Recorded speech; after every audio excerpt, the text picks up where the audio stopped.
Hello, இன்னைக்கு லஞ்சுக்கு வந்து ஒரு கூட்டு குழம்பும் பண்ண போறேன். அதை புளியிட்ட கூட்டுன்னு சொல்லுவா. இதை எதுல பண்ண போறேன்னா, நான் வந்து தக்காளி காய் இப்ப கிடைக்கிறது அதுல பண்ணா நல்லா இருக்கும். இது வந்து நம்ம நெய் விட்டு சாத்துல இதை போட்டு பிசைஞ்சு சாப்பிடலாம். அப்படி இல்லைன்னா மோர் குழம்பு, ஒரு தொகையல் சாதம், ஒரு பொடி சாதம், அதுக்கெல்லாம் கூட தொட்டுண்டு சாப்பிடலாம். ரொம்ப நல்லா இருக்கும் இது. இதுக்கு தேவையான சாமான்கள் சொல்றேன் பாருங்க. இதுக்கு இது பாருங்க, தக்காளி காய் ஒரு 1/2 கிலோ. நான் வந்து இன்னைக்கு ஒரு 7 பேருக்கு பண்ண போற திட்டம். ஒரு 1/2 கிலோ தக்காளி காய், ஒரு 2 பச்சை மிளகாய் அதில் நறுக்கி வச்சுருக்கேன். அதுக்கு அதுலேயே புளிப்பு இருக்கும், அதனால ஓரளவு மட்டா புளி போதும், ரொம்ப வேணாம். அந்த கடுக்கிறதுன்னு சொல்லுவாள்ல, அதுக்காக இந்த புளி இதை பருவம்.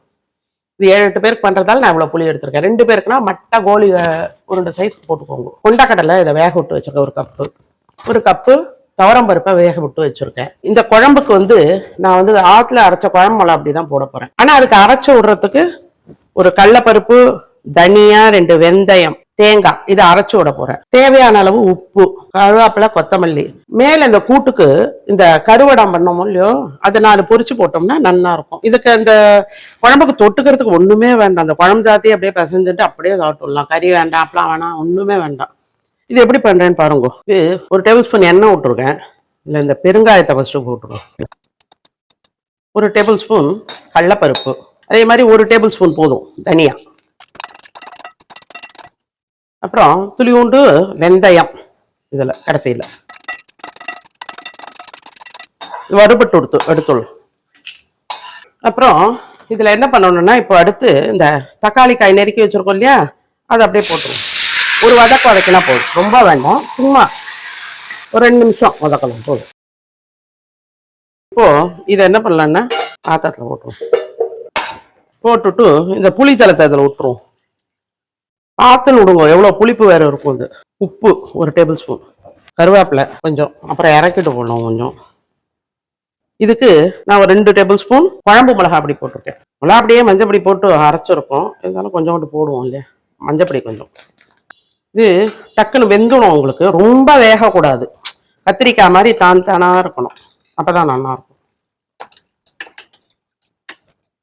இது வேகிறதுக்குள்ளேயே நான் போய் அரைச்சுன்னு வந்துடுறேன். நான் இதுக்கு மிளகாத்தல வைக்கல பாருங்க. இதுக்கு ஒரு 3 டேபிள் ஸ்பூன் போட்டுருக்கேன். புளிஜலம் நிறைய இருந்தா கூட இதுல விட்டு அரைச்சிக்கலாம். பாத்தீங்களா, ஒரு 5 நிமிஷம் தான் இதை வந்து நம்ம கொதிக்க விடணும். ஏன்னா அப்புறம் உரு தெரியாது, தோலெல்லாம் வழுமுண்டு மொத்தையாயிடும். அதை பார்த்துட்டே இருக்கணும். 3/4 வேக்காடுக்கு மேல ஆயிடுத்துது. இப்போ இந்த கடலைப்பருப்பு, தனியா, 2 வெந்தயம், தேங்காய் அரைச்சோம் இல்லையா, அந்த விழுது அதில் விட போறேன். சும்மா இது ஒரு 4 கொதி வரட்டும். இதெல்லாம் வழிச்சு போட்டோம். இப்போ பாருங்க, நல்லா ஒரு 4 கொதி அந்த அரைச்ச விழுத போட்டு, இப்போ இந்த பருப்பு அதில் போட்டுடலாம்.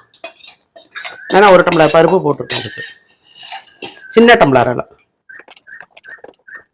அப்புறம் இந்த கொண்ட கடலை என்ன தின்னுட்டு இல்லை, கொஞ்சோண்டு வெல்லம் நான் போடுறேன். வேணுங்கிறவா போடுங்க, வேண்டாம்னா விட்டுருங்க. போட்டால் நல்லா இருக்கும் அந்த புளிப்பு காரத்துக்கு. பாருங்க, இதனோட ரூபம் தெரியறது, இதனோட உரு தெரியறது பாருங்க. இந்த மாதிரி தான் பண்ணணும். ரொம்ப வேக விட்டா ஒண்ணுமே அந்த ரசத்துல கொதிச்சு எப்படி தக்காளி ஆகும் அந்த மாதிரி ஆயிடும் இல்லாட்டா. பார்த்தீங்களா, இப்போ நல்லா கொதி வந்துடுத்து, போதும் இறக்கிடுவோம். இறக்கிட்டு இதுல இந்த கருவடாத்தை பொரிச்சு போட்டு தாளிச்சு கொட்ட வேண்டியதுதான். இதுல பச்சையா 4 கருவேப்பிலை வாசனையா இருக்கும், கிள்ளி போடுங்க. இதே மாதிரி கொத்தமல்லி கொஞ்சம், இதான் நல்லா இருக்கும் போட்டா. பாருங்க, ஆல்னியில் எண்ணெய் காஞ்ச உடனே 4 கருவடாத்தை போடுவோம். அதில் 2 இடை போட்டு வறுத்து அதில் போட பொரிஞ்சுடுத்து. இது நல்லா அடுத்த இடம் ஒரு இடு, இன்னொரு இடு பொரிச்சு போட்டோம். பாருங்க, இப்போ வந்து இதுக்கு கடுகு, 2 உளுத்தம் பருப்பு தாளிச்சு கொட்டுருவோம். வெறும் கடுகு உளுத்தம் பருப்பு மட்டும் போட போறேன் நான். இவ்வளோ எண்ணெய் விட போறது இல்லை. சரியா, நான் தெரியாம போட்டுட்டேன், அவ்வளோதான்.